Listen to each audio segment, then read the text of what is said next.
potentially going to cause harm. My intentions aren't to cause harm. Pardon? My intentions aren't to cause harm. No, might not be your intention, but I've explained to you what can happen as a result. And whilst sometimes there won't be necessarily a law, yes, you can film, but I've explained to you what can happen as a result. Why, as a decent human being, would you want to do that and continue to do that? I get it. You want to film, you want to get YouTube hits and stuff like that. I get all that, but there's a way in which you can do that without, you know, potentially causing harm, potentially losing cases at court and stuff like that, or making someone that you might have someone that was a victim of a crime that's never come to police before because they're scared to come to the police because they don't trust the police.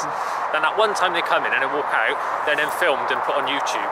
How's that going to make them feel? How's that going to make them trust the police? As I've told you though, I would refrain from showing. There's absolutely no way I can know that you would not put that on there, is that, or blur that out or anything. How would I know that?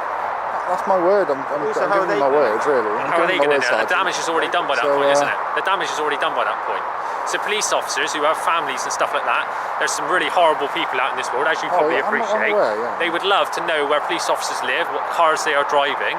Again, filming police cars, again, victims' cars and stuff like that. That's the thing. I mean, I've done this a fair few times, and I've had officers approach me and always have concerns about personal vehicles. Yeah. Has there been any reported cases of that happening? Yeah, there is actually. Yes. Loads. Do you think we publicised often when police officers stuff? Do you reckon we put that on the news? Do you reckon you would know about any of those? I've dealt with lots of times when police officers have either been attacked, had their cars subject to attacks, been followed, had their houses, officers have had to be moved houses because they've been subject to attacks as a result of cases, and then they're off work sick and don't even come back sometimes because of the stress it caused. So yeah, you're not going to know that because we wouldn't put that out in the general press, would we? It's just not something you're going to know about. But it's not. So that's the angle we're coming from. It's not we're trying to just be awkward. It's the manner in which you do things. You know, going up to windows and stuff like that. You could do it in a safe way. You could do it out on the street here, fine. I don't really get why you would want to for a YouTube. Surely there's better ways of doing YouTube videos and getting clips. Fine, that's your bag. That's up to you. But the manner in which you do it, and once you start filming through windows and stuff, that's a big no-no for me in that. Like, all sorts of stuff in there that we don't want people seeing. Well, I can understand where you're coming from. I can understand your point of view. I'm just exercising my right, really, to film and photograph in public. I've never said you're not exercising right or anything like that. I've got no issue with that. I'm just trying to understand, because there's other people, like you said, that have done similar things. And as the inspector said, people have been issued with community protection notices. Have you heard of what those are? Yes, orders and stuff like that? Because they keep on going too far, and then they get bans to basically even come onto police premises. Because the other avenue is, we're all working at the moment.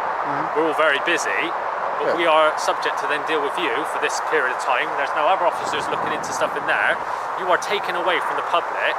Officers that could be doing something else. And I appreciate that. But the thing is, you know you're going to do that because this is ultimately going to get you more hits because we're engaging with you, because you want us to breach the law or tell you something that's wrong, because that's what you're hoping for, I get it.